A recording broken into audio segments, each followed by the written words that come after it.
in my industry, in most industries, right, the person who is the elite, the top of the game, they've always been referred to as the man. And up until now, that person had always been a man. And so I looked at the landscape, and there was a women's revolution, and I realized that I was becoming the face of the company, and so therefore I was the man. And while we had this women's revolution and this women's empowerment thing, I thought, well, this is kind of thought-provoking. This is going to get people talking, and I'm sure there's going to be a lot of people going, why aren't you calling yourself the woman? But for me, it was a way of going into the guys' locker room, going into the whole company and saying, I'm taking over. I'm the man now. So I don't know if any of you guys are wrestling fans. If not, you should be, because I'm on top of the game and it's great right now. There was a point where I was the good guy, I was the underdog, always did the right thing, but would always come up short. And I had a match against Charlotte Flair and Carmella. It was a title match at SummerSlam, one of our biggest events of the year. And my best friend at the time, Charlotte, won the title, and it was an opportunity that I was supposed to have, and a match that I was supposed to win. And I was supposed to turn heel, which means I was supposed to be the bad guy, and I was supposed to act out. And at the end of that match, after she won the title, I slapped her so hard that my hand hurt for days, that it was heard all around America, probably around the rest of the world too. And the crowd went mad, and it really showed people that I had something there, that I had this connection with the crowd, because people related to that story. And that's all this is. That's all anything is. That's how we all communicate. That's all how we bond. We all bond through stories. And this story of somebody who had been constantly deprived and constantly overlooked and constantly did the right thing, saying, I've had enough, and I don't care what it takes. I'm going to do it. And the crowd erupted. So I think that when I looked at my rise, when I started becoming the man and everything, I really utilized social media to my benefit, and I think I saw it as a way to use it almost as a political campaign. How can I get people to elect me to the main event of WrestleMania? Because I wasn't meant to be in the main event of WrestleMania. No way, no how. But I saw it as a way to get my message across constantly. I was this underdog. I was this person who had to prevail and had to find different methods to connect with people. So I really started to use that platform, and I would enter into Twitter wars and try to stir conflict, because like I said, that's what we all bond around. We all bond around storytelling, and what better story is there than conflict? So I really tried to engage in that means, and I would use it. I'd always have to win the wars, especially on my come up. Now not so much. Now I can sit back a little bit, but just to try and be as engaging and entertaining as possible, to let people know what I thought, to let people in on my humor, to let people know that I am the man, and it really worked. Like, you saw that messaging then translated onto TV. So I would try to go, okay, does this all correlate? Is what I'm saying on Twitter the same as what I'm saying on TV? Is what I'm saying on TV the same as what I'm showing on Instagram? And just so that everything would merge and be synergistic. The lowest journey was probably when I gave up, the lowest point, should I say, on the journey was probably when I gave up wrestling. Because as a 15-year-old kid, 16, 17, 18, 19, I'd identified myself as, I'm Rebecca, the wrestler. I have this thing that I do. And when that was gone, I didn't know who I was. I didn't have that thing that I could identify myself with. And I really went into a depression, and I was trying to figure out and search for what that was. And I did things like bodybuilding, and ended up coming out with an eating disorder from that, and really just trying to figure out, okay, what is my identity if it's not this person that looks a certain way, or if it's not this person that does a certain thing.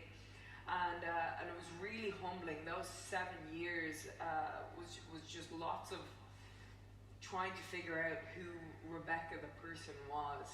And there were moments of, okay, maybe it's this, like when I was acting. I was, okay, I'm at home at this, I'm good at this, and just really trying to rebuild my confidence.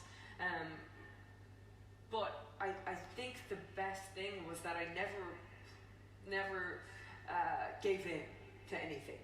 So I would always just try to overcome it. Acknowledge the problems. What are these issues that I have?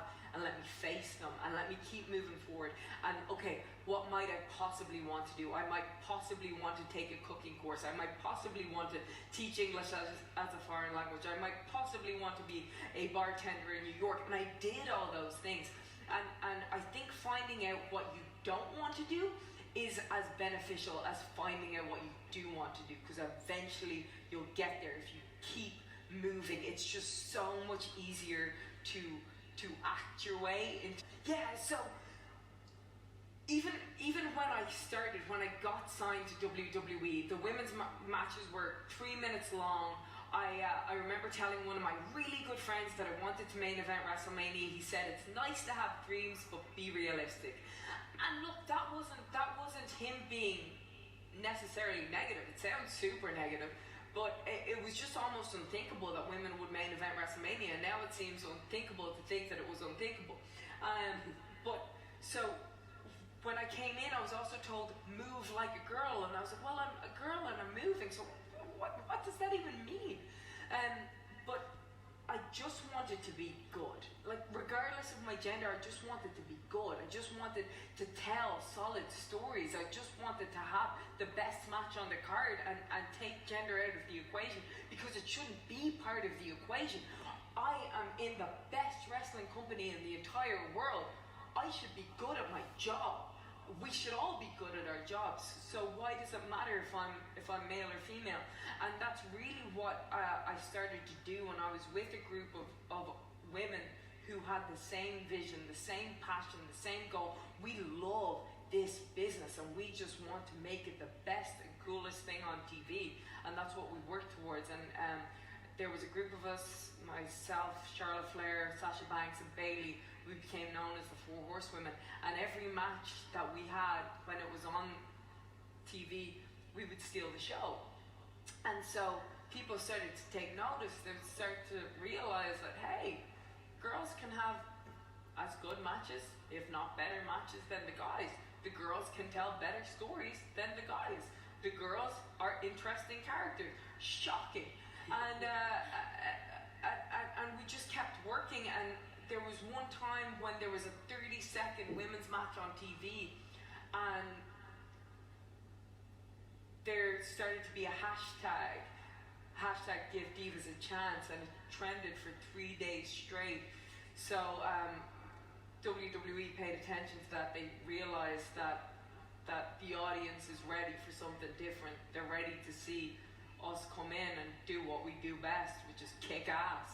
And so they started this women's revolution, which turned into a women's evolution, and you know, it's had its hiccups, and we've had a bit of trouble getting started, you know, because the whole thing was that it wasn't about seeing more women's matches. It was about giving the women time to develop their characters. It was about allowing us to have good stories that we could sink our teeth in, and then let us show what we could do. And so now we've gotten there. What I wanted with the main event of WrestleMania was I didn't want it to be a token corporate gesture of, okay, it's time for the women to main event. I wanted the crowd to want it, and they wanted it, and that for me was the biggest accomplishment, because when we went on at midnight, everybody was still there, everybody was still in their seats, and everybody still got up and cheered when I walked out as Becky Two Belts. Greatest of all time. That's all. I don't think that's too much to ask. No, but I want people to look back and realize that, man, if I can do it, anybody can do it. If you have the passion, you have the drive, you have the work ethic. I've realised that I've changed the game a little bit, but there was nothing special about me other than I love this and I connect with a crowd because I saw that they're the people that put me in this place. They allow me to do what I love to do, and I just appeal to them, and I hope people can learn to that if you pay attention to what your audience wants, then my God, anything is possible. I think you